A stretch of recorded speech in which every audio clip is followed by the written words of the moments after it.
என் பேர் முரளி. நான் வந்து ஃபர்ஸ்ட் வந்து கோயிலம்பாத்துல தான் இருக்கேன். எனக்கு வந்து பார்த்தீங்கன்னா சுகர் வந்து 31 வயசுலேயே எனக்கு சுகர் வந்துச்சு. ஏன் வந்து எதுக்கு வந்ததுன்னு எனக்கே தெரியல. அப்புறம் பார்த்தா நான் சாப்பிட்ற சாப்பாடு வந்து சரி கிடையாது. நான் காலைல இருந்தாலும் 5 மணிக்கெல்லாம் எழுந்து டீ கடையில் போயிடுவேன். டீ கடையில் ஒரு போண்டா ஒரு டீ சாப்பிடுவேன். அதுக்கப்புறம் வந்து இப்போ வந்து நான் 6-7 மணிக்கு வந்தாலும் குடிச்சிட்டு வீட்டுக்கு போட்டு வெளியே போனோன்னா பார்த்தீங்கன்னா டீ கடையில் போய் திருப்பி டீ கடையில் போண்டா டீ போய் தான் சாப்பிடுவேன். அதுக்கப்புறம் பார்த்தா 11 மணிக்கு ஒரு டீ போண்டா சாப்பிடுவேன்.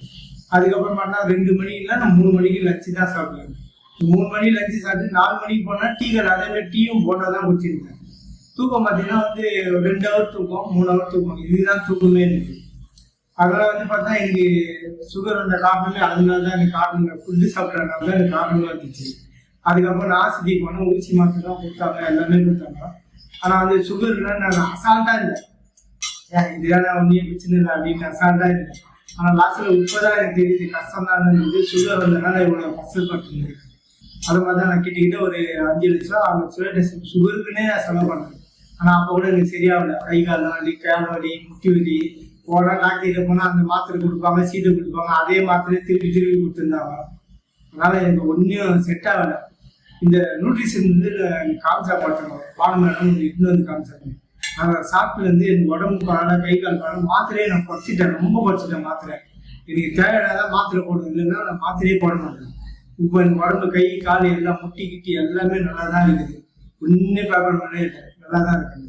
எவ்வளோ வெயிட் குறைச்சிருக்கீங்க? வெயிட் பார்த்தீங்கன்னா நான் 95 கிலோ இருந்தேன். 95 கிலோ 40 கிலோ வந்துச்சு என் வெயிட்டு. 40 கிலோ ஏன் வந்தேன்னே எனக்கே தெரியல. ஆச்சரியம். பேண்ட் எல்லாம் பார்த்தா 38 சைஸு, சட்டை எல்லாம் பார்த்தா 44 சைஸு சட்டை. இப்போ பார்த்தீங்கன்னா சட்டையே 38, பேண்ட்டு 34.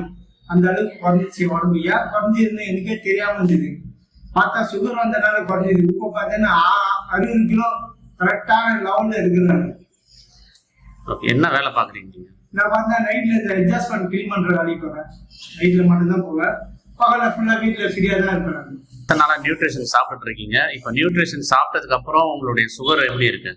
எனக்கு நியூட்ரிஷன் சாப்பிட்றது இப்போ 4 மாசமா நான் சாப்பிடுங்கிறேன். உடம்பு ஆரோக்கியமா இருக்கு, சுறுசுறுப்பா இருக்கு, நல்லா ஆரோக்கியமா இருக்காங்க. படிக்கட்டுலாம் ஏறி வரவே மாட்டாங்க. படிக்கட்டு ஏற்கனவே பயமா இருக்கும். எல்லாம் முட்டி வலி, கால் வலிக்கும். இப்போ நான் நியூட்ரிஷன் சாப்பிட்றது எனக்கு கை கால் வலி எதுவுமே கிடையாது.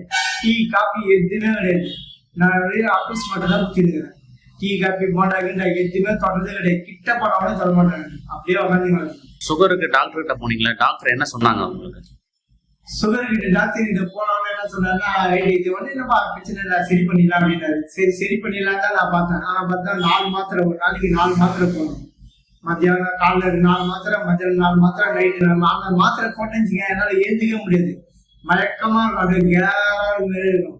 ஆனா மாத்திரை போடாம இருந்தா கொஞ்சம் நல்லா இருக்கும். மாத்திரை போட்டீங்கன்னா அப்படியே கேரா சுத்துற மாரி இருக்கும். ஏந்து உட்காந்தாவே தலைவலி இது மாரி இருக்கும். உடம்பு ஒரு மாதிரி கொஞ்சம் வாங்கிட்டு வர மாதிரி இருக்கும். ஆனா வராது. ஏன் கேட்டா இந்த மாத்திரை போடுறதுனால வரது. நான் போய் செக் பண்ண ஒரு அடி. ரொம்ப அந்த மாத்திரை ஃபார் மாத்திரை நீங்க டாக்டர் தான் வீட்டுல ரிசல்ட் நான் எப்படி ரிசல்ட் இருக்குது. அதனால வந்து நான் மாத்திரையை கொஞ்சம் அவாய்ட் பண்ணலாம் நினைச்சிட்டு வாசம் பண்ணினே இந்த என்ன பண்ணலாம் ஏது பண்ணலாம் பண்ணேன். ஆசிரியர் பார்த்தா இந்த பால் மேடம் கூட்டு வந்தாங்க. இந்த நியூட்ரிஷன் இருக்கு சாப்பிட்டு வந்து பாரு எப்படி பாரு. 3 நாள் சாப்பிட சொன்னாங்க. 3 நாள் சாப்பிட்டு பார்த்தேன், எனக்கு உடம்பு நல்லா இருந்தது. இப்போ நான் அதே கண்டினியூ பண்ணி இப்போ சாப்பிட்டுருக்கேன். 4 மாசமா சாப்பிட்டுருக்கேன். சரி, ஓகே. உங்களுக்கு இப்போ மோஸ்ட்லி டாக்டர்கிட்ட போனீங்கன்னா அந்த சுகர் இருக்கு அப்படின்னா அந்த கால் கட்டை விரல் எடுக்கணும் அப்படின்லாம் சொல்லுவாங்க. அந்த மாதிரி ஏதாவது உங்களுக்கு சொன்னாங்களா? ஆமா சொன்னாங்க. காலை எடுத்துணும்பா, நான் வரல கட்டை விரல் எடுத்துணும், இல்லைன்னா பாகம் எடுத்துணும்பா. நான் எதுக்கு சார் எடுக்க போறீங்க? இல்ல சுகர் அதிகமா, அந்த புண்ணு அதிகமாயிடுச்சு, அந்த நீர்லாம் சேர்த்துக்கிச்சு அப்படின்னாங்க. நான் சொன்னேன் சேர்க்காம எடுக்க முடியுமாங்க? பண்ணலாம்ப்பா, 1 லட்சம் ரூபாய்க்கு ஆகணும். சரி 1 லட்சம் ஆனா கூட பரவாயில்ல சார், நான் பண்ணிக்கிறேன். நீங்க கால் எடுக்காம பண்ற மாதிரினா சொல்லுங்க, நான் பண்றேன் ட்ரீட்மெண்ட். இல்லைன்னா விட்டுங்க சார், நான் வேற இடத்துல போய் பண்றேன். அதே மாதிரி நான் பண்றப்பாரு பண்ணி கொடுத்தாங்க. ஆனா வந்து அது எனக்கு திருப்தியே ஆகல. திருப்பி கொப்பளம் வந்து புண்ணாதான் ஆகுது தவிர எதுவுமே சக்தி வரல. இப்ப நான் நியூட்ரிஷன் சாப்பிட்டு எனக்கு அந்த கொப்பளம் வரல, எதுவுமே வரல, கிளீனா இருக்குது காலு. இது என்னை கூட்டம் அந்த கணேஷ் சாருக்கு பான் மேடத்துக்கு ரொம்ப நன்றி.